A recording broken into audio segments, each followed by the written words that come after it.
Okay, folks, it's July the 25th, 2024, and we're continuing these air conditioner videos. I'll put a little bit of air on myself. I usually run that big thing up there, or my air conditioner. Speaking of AC, that's what we're learning today.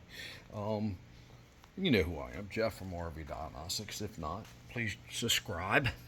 I'm turning on another fan here, get me a little cross flow going. It ain't that bad to turn the air conditioner on. I don't want a $500-600 shop bill, electric bill. There you go. So now we're going to talk about the compressor. The video before this, we did how the voltage flowed. So there's a black wire, a white wire, and a green wire, or copper bare. That's the ground. The white wire is the neutral, which is kind of like the return air conditioner or alternator voltage return wire, and the black wire is the positive negative or alternating voltage or voltage. So your AC ain't cooling efficient enough. You're blowing circuit breakers. Basically, this leads us into the first video. We said, hey, look at stains and all that on your evaporator condensers, and look for oil. So that could be a problem too, low freon. And if it gets low enough, the evaporator will freeze up. So that's another video. We'll talk about that, right? But today is testing the compressor. So what we have is the big black ring all the way around is the metal compressor body. Okay, right there it even says it. Case of compressor. They're all metal that I know of. I thought there was a plastic. And when I did, I cleaned these up. Made some bare metal. Because if you're taking a reading, right, like this, let me put you on pause. So you got 0.6 ohms. So I'll make a bare spot. So if my windings inside, there's two of them. There's the start, which is the red wire coming from the start capacitor, right? That's the red wire coming from the start capacitor, goes over to this terminal here on the triangle right there. That's the top of the triangle, okay? And that's common, which we went over that the other day, right there. Right, we told you how to troubleshoot that. That's normally closed, right? And then the white wire, which is the neutral or the return of the alternator voltage. All right. So first, what we want to test is one of these windings inside the motor, the compressor, right? C for common black wire, what I just went over. S terminal, start, red wire, comes from the run start capacitor. I call it a start run capacitor, right? Because it starts it. And then the white wire, the part of the run start run capacitor, feeds this side, okay? But let's worry about the red. Red to the S terminal. White wire to the R terminal, which is run. So I want to make sure one of these is not shorting out inside. I should have made that a little smaller, but here we go. All right, so I want to make sure one of them coils of the motor isn't shorting to the case. So here I go. And all I'm going to do is go from the common to the cleaned up surface case to any one of these terminals here. It doesn't matter, really. We just want to make sure it ain't shortening. And that's the reading we should get. So it's kind of hard for me to do it all, but we'll try here. Here we go. Let's do it this way, because they're all connected inside. There you go. There.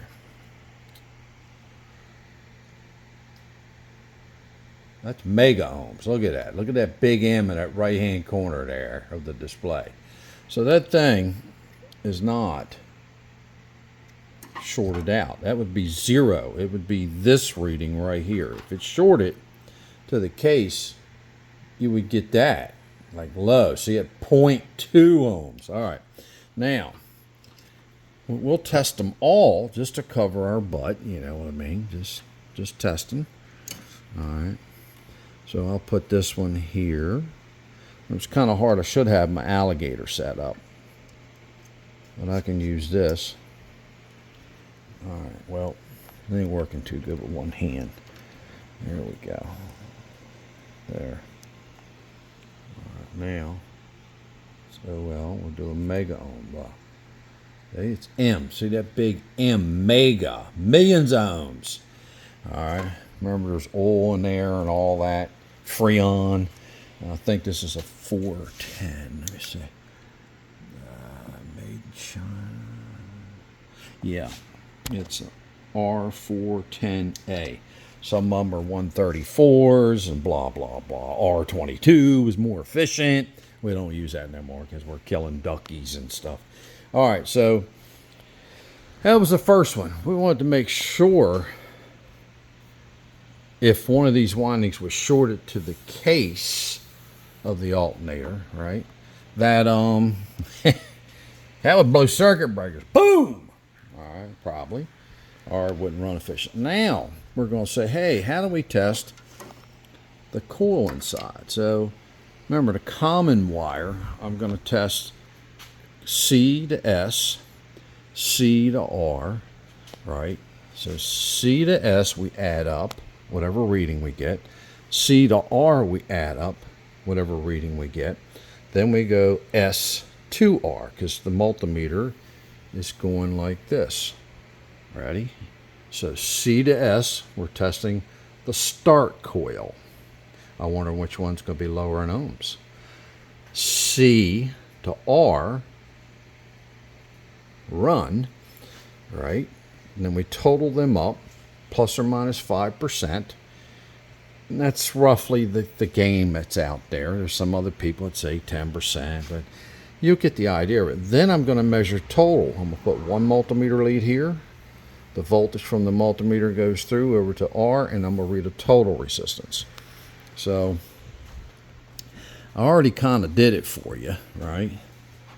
So C to R, C to R, C to R, and R was run. I'm sorry, C to R was run. Hold on a minute. Get in there. Get in there. Focus. There you go. C to R. C to R was 1.2 ohms. C to S, which is the start, common black wire power to the start red wire, S terminal, was 2.6. S to R, start run red wire to run terminal white wire, was a total of 3.1. Well, if we do that, 2.6 plus 1.2 equals in math 3.8. Plus or minus 5% equals 0.19 ohm. 3.8 minus 0.19 equals 3.6 ohms. Pretty darn close in mathematical, but in reality, 3.1. All right, because you got, be careful when you do your multimeters, because some of you got different multimeters, right? This is the most common one. All right, so I'll put it up here like that.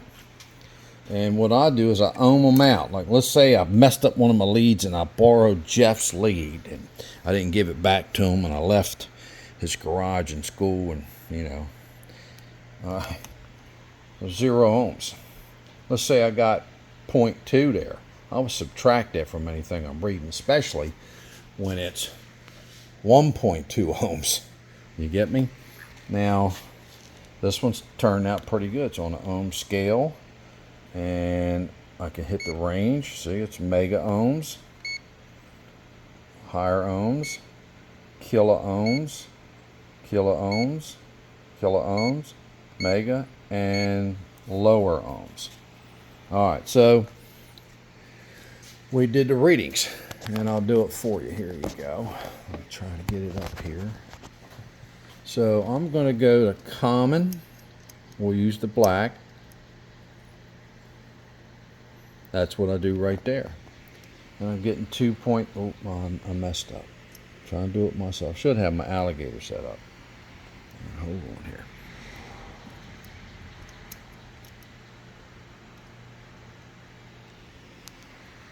.9.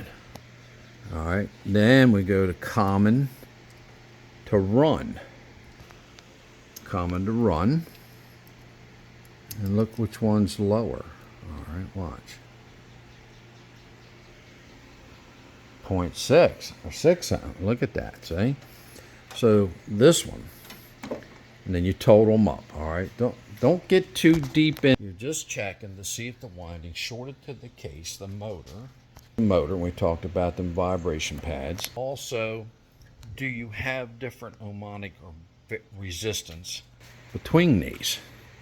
All right, it's very important. Well, that's it for today. I'm trying to do these static tests because some people aren't comfortable testing a live circuit, but we will eventually move into live circuit 120 volt scales. And we'll talk about soft start capacitors, hard start capacitors. We'll talk about all kinds of stuff on this air conditioner, little by little. So this is 11 minutes. I went past my 10-minute mark. All right, so there you go, folks. You got a plus or minus, right? Some people say 5%, some people say 10. The important part is, do you have different ohm reading? And sometimes it's almost like double the reading, right? Let's look at them numbers. So C to R, common black wire to run, was 1.2. Well, double that's 2.4. C to S, okay, 2.6, pretty close to double. And S to R, that's the total going around the whole little thing there, right? Start to run, 3.1. So 2, 3, 6, 8, 3.8. Pretty close, folks. All right. Hopefully you'll know how to test your run start of your compressor. Some call it a hem, hermetically sealed. It might have an H there. Folks, there's so many different variations. Once you learn this, you can do your house AC stuff. I do. You think I call me an AC high vac guy? Heck no. I got gauges, all kind of stuff. Been doing this for 53 years. Haven't been doing air conditioning work 53 years? No, but you know, I started out in the pit, 12 years old, getting an oil bath. And them damn old timers set me up, didn't they? It's all right. I learned. They had their laugh. I stuck it out. I learned a lot from them. That was part of the gig. You hang in there, you're going to learn this stuff. Thank you very much, Jeff from RV Diagnostics. What's the motto? Please say it. Test, not guess. Remember, we can throw parts at it all day long. Depends how deep your pockets is. The sad part with that is you don't learn a damn thing.